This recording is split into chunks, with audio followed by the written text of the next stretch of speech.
Okay, Assalamualaikum. Salam semua Melayu dah ni Islam So hari tu kita dah selesai dengan subtopik 3.1. Okay, saya harap tak ada apa-apa yang awak confused dalam bab ni. Cumanya perlu banyak menghafal sedikit lah tentang penyakit dan juga kesan kekurangan makanan tadi. Apa fungsi setiap daripada makanan. Okay, walaupun kita bagi tahu setiap daripada makanan ada fungsi, tetapi kalau kita konsum secara berlebihan, contoh dia air pun akan tetap berlaku masalah juga pada tubuh badan kita. Sebab itu orang yang dah ada sakit buah pinggang apa semua tu, dia perlukan buat dialisis, dia kena catur bilangan air yang dia boleh minum. Sebabnya air tu dia kalau secara berlebihan dia akan jadi teruk lah pada badan kita, sebab perlu bekerja dengan lebih kerap lagi. Jadi hari ni kita tengok pada 3.2 iaitu kepentingan gizi seimbang. Okay. Gizi seimbang, kenapa kita bagi tahu dia seimbang? Sebab apa? Sebab kita kata ada semua kelas makanan yang diperlukan oleh tubuh badan dalam kuantiti yang betul. Jadi gizi seimbang bagi setiap orang adalah berbeza, tak sama. Memang ada 7 kelas makanan, tetapi bagi setiap orang keperluan dia adalah berbeza. Okay. Keduanya kita tengok yang ni lah. Cara nak diet orang kata sekarang ni kita perlukan amat suku-suku separuh. Pemakanan dia bagi tahu 70% dan 30% lagi adalah berkaitan dengan aktiviti kecergasan kita yang kita buat secara harian untuk dapatkan tubuh badan yang sihat. Okay. Jadi ini disediakan oleh KKM lah. Okay. Ini pula kita buat dalam bentuk piramid makanan. Yang paling banyak sekali bawah ni tadi. Memang yes, saya tahu dekat sini kenapa cikgu dia beza. Dekat sini kita bagi tahu separuh tu tadi adalah buah-buahan dan juga sayur-sayuran.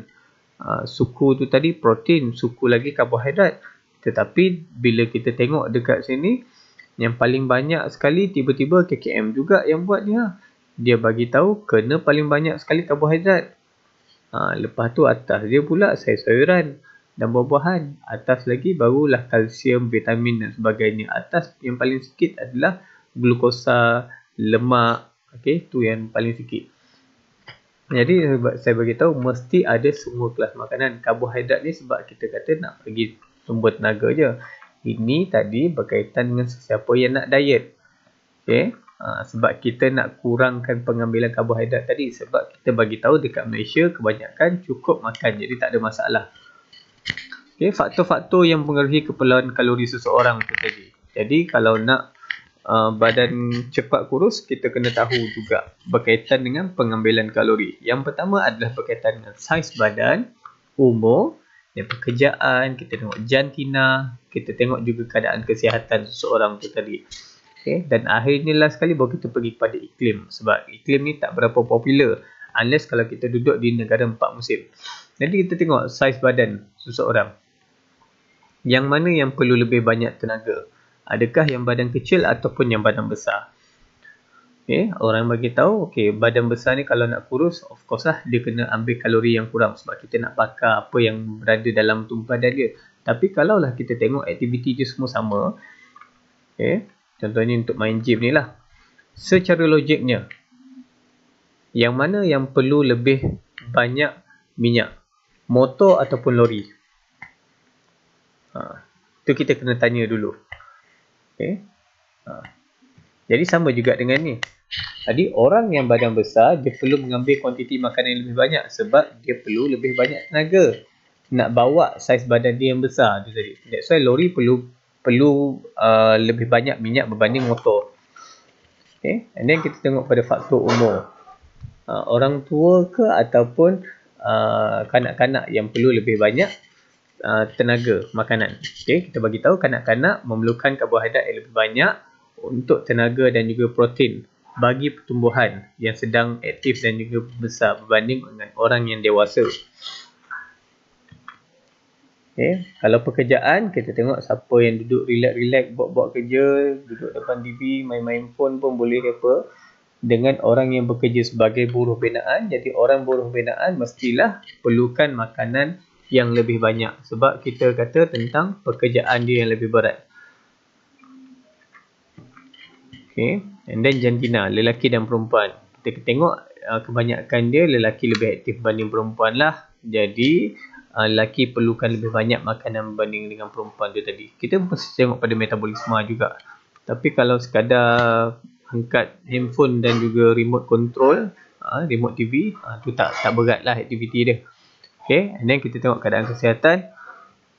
Okay, orang yang sakit dan lemah, kita bagi tahu perlukan makanan yang lebih sesuai. That's why sebab dia nak repair apa yang sel-sel yang rosak dalam badan dia, dan juga kita nak setiap daripada sel tu ada tenaga. Jadi perlu paksa dia juga untuk makan sesuatu yang berasaskan kepada karbohidrat dan juga protein.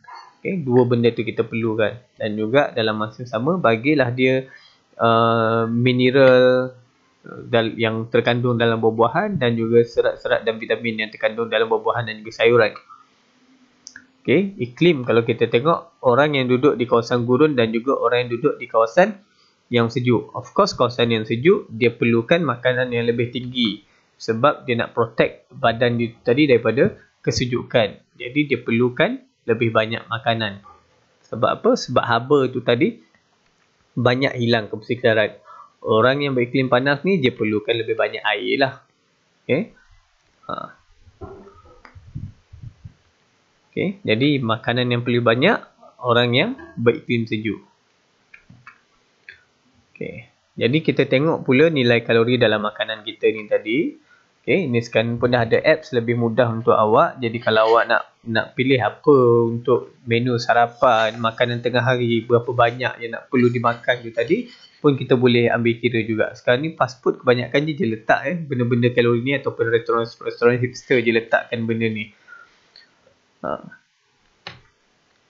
Okay, jadi ketiga-tiga kelas asas yang ada protein, karbohidrat dan juga lemak, okay, dia akan menghasilkan kuantiti tenaga yang berbeza apabila dibakar. Dibakar tu maksudnya bila dah masuk dalam badan kita buat respirasi, dia akan menghasilkan nilai kalori yang berbeza. Okay, jadi jumlah tenaga dibebaskan apabila 1 gram makanan dibakar dengan lengkap dalam badan disebut sebagai nilai tenaga ataupun nilai kalori. Ni maksud saja, tak berpenting pun. Nanti kebanyakan je kita ukur dalam unit kal ataupun joule. Okay, contoh je dekat sini lah. Kelas makanan untuk lemak kita ada bagi setiap gram tu tadi ada 37 kilojoule. Okay, untuk protein dan juga karbohidrat ada 17. 1 kalori tu tadi 4.2 joule lah. Okay. Kalau 1 kilokalori ataupun kcal ni tadi 4.2 kilojoule. Ni kita tengok BMI. Saya rasa semua orang tahu BMI ni apa. Tak perlu untuk kita discuss secara mendalam. Jadi itu sahaja berkaitan dengan topik 3.2. Nanti kita akan tengok juga pada pengiraan-pengiraan makanan yang ada dalam pack-pack makanan. Dia dalam buku teks kita pun ada. Okay.